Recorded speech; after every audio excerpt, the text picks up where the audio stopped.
All right, welcome back to the black hole of real estate. This week, I want to talk to you about single family home sales, specifically in the Daytona Beach area, the number of units sold, the pricing, and yes, the inventory levels. So let's talk about where things stand and let's give some groundwork in front of the numbers.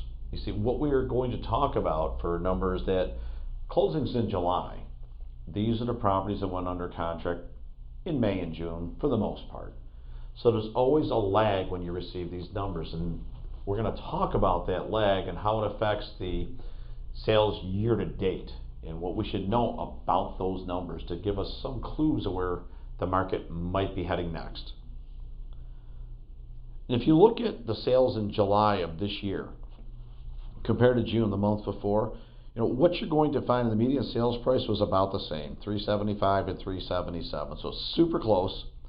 Now there was a pretty good drop off of over 460 sales in June compared to 363 closings in July. So that's a really steep drop off in the units, and yet the volume, it hung in there. So that's really super important. Now what we want to do is also look at last year, and here's where we can see some separation.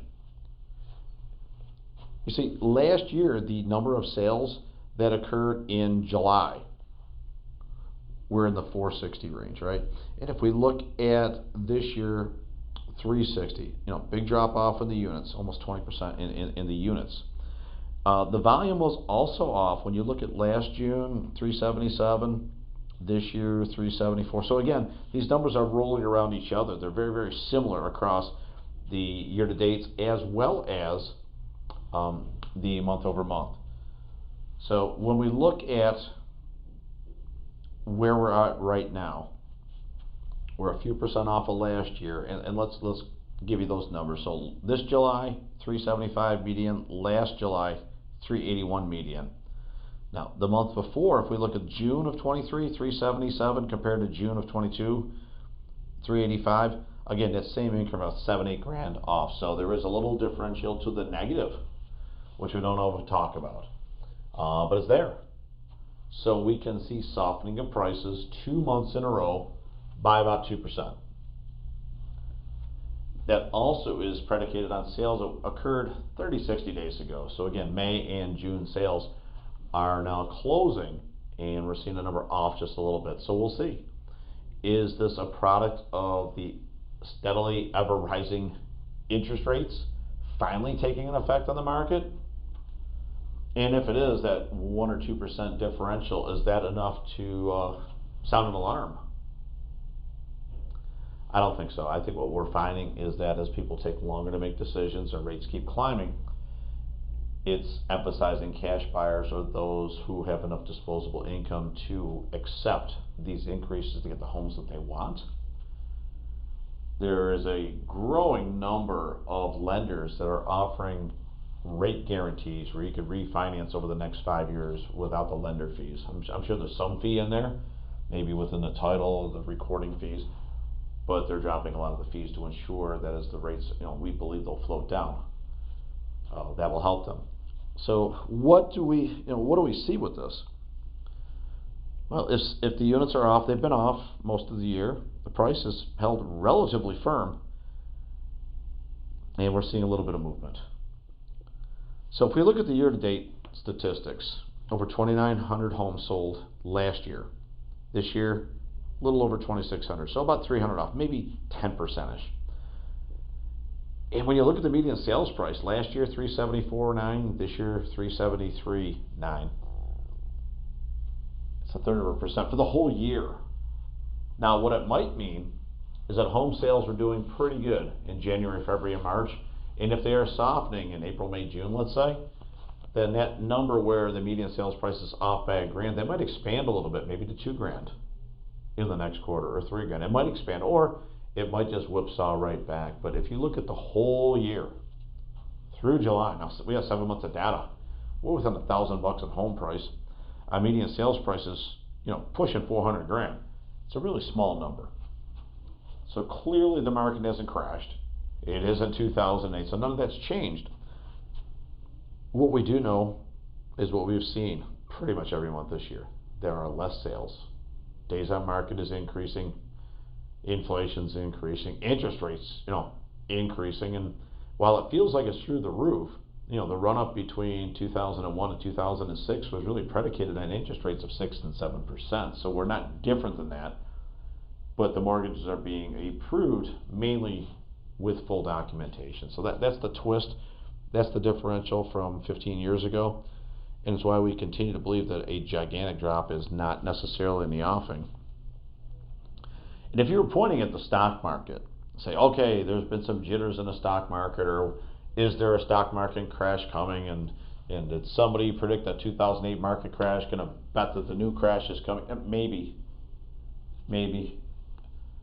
But what if money was just simply traveling from equities and people locking in profits in a really, really good market for stocks and just going into hard equities, like homes, and buying homes for cash that they can immediately turn around and get an income stream off of, rent, versus waiting for a dividend or price to go up? Maybe they feel the stock market is peaking, and if the real estate market was similarly peaking, one's going to give you a guaranteed rate of return every single month, and that would be real estate in the rental market, versus the stock market that might meet some volatility and might not get a dividend. So if you control a similar asset for a similar amount of money, and one pays you a lot of money every month and one is uncertain, maybe this is the inflection point where the money travels from equities into real estate. Knowing those are the top two ways to make money by investors over the last 100 or so years, with real estate coming out on top consistently over time, it wouldn't be an unnatural thing to move out of the equities and into real estate. And I think that would buffer pricing similarly to what's happened historically. And the inventory levels, they're up about 12%. This time last year, probably 1,450-ish. This year, 1,650-ish. And that's the month of July. And if you look at the overall picture, 2022, 7 months in the books, about 4,500 homes available at some point in time last year. This year, about 4,900. So what we're finding is about 10% more overall. So a slight divergence upwards of about 12%, July over July, but over the course of a year, about 10%. Now, if that starts to increase over time, as it might, that number get a little bit bigger. But we're locked in. We're well over halfway through the year. And if you think about where we're actually at, people are buying and selling on this data from a couple of months ago. But really and truly, the properties, now that we're mid-August, late August at this point, these are the October closings. These are the November deals that are about to happen. So we're most of the way through the year as far as deals that are likely to go on the market and close. Most of the way through. And we're just coming up in September. And that's something to think about, because the data is always going to be in arrears. Your options are to be really good with a crystal ball, or maybe see around corners where nobody else can, or interpret data based on what's happened, what the market trends are, and understand that interest rates, they've been proven this year to not necessarily affect price and purchasing power, because there's enough cash coming behind it to absorb the inventory. And that's really been the difference in this market compared to some of the other ones. So what is that forecast? Where is the market heading? We still see properties well priced in the first week, seeing a lot of activity and going under contract. The big gap now is after that first weekend, let's say, when maybe the marketing initially hits, or the open house or the broker's open, or something hits in the beginning and it's not under contract quickly. That's where we're seeing the biggest lag.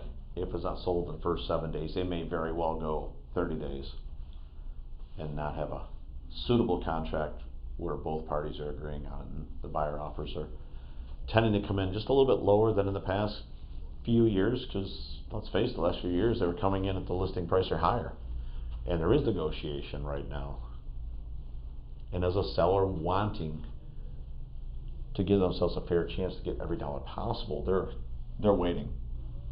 And I'm not saying it's wrong, but there's likely a time between 7 days and 30 days where if they took a slight reduction or added to the marketing or got more people in there, they might be better to make a quick move now than delay one a month or so down the road. And I'll say this in the context of maximizing your return, not market crashing. But if we do have downward pressure on price and that proves itself over the next couple of months, then every sale might hurt just a little bit to a seller. And if a home is selling at 375 and the next one sells at 370, that might be a benchmark south. It could very well rebound back up to 375 or higher the next month. So I want to see some data that's showing me 3 or 4 months where we're consistently seeing the same type of home in the same neighborhood, same design. If we start to see that consistently going down $1,000 or $2,000 a month over the next 4 months, 5 months, 6 months, that might give us some inclination the market is driving downward steadily and setting new lows instead of new highs for benchmarking and appraisals, because now we enter a situation where properties may not appraise. My suspicion is that the prices will rebound a little bit and it might go up, down within a tight 1 or 2% range on a monthly basis. And let's keep in mind, we're approaching November, which to me, 1 year from the elections, is where you are going to see something happen in this market. And I don't have to pick a side of the aisle to be for or against. I just firmly believe that about a year off from the election, we're going to see a little softening in the numbers of inflation and a little softening in the numbers where interest rates currently lie. The maneuvers will have to happen in September and October so that it will show up in the data in November. And now they're arriving at that point and it's steadily increased.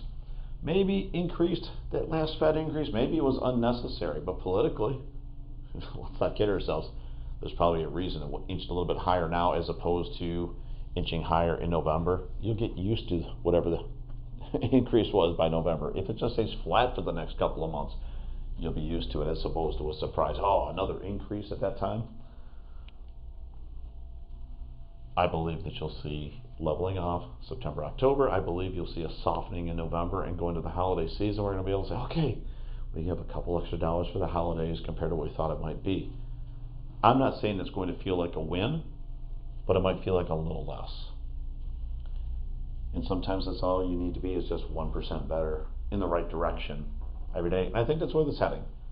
I hope you guys have enjoyed today's podcast episode, and join us again next week, and we'll talk more about the things that matter to you in the area of real estate investments and how they affect the property values you have and the values that you're about to receive on your next purchase. This is Ron Wojciechowski for the Black Hole of Real Estate.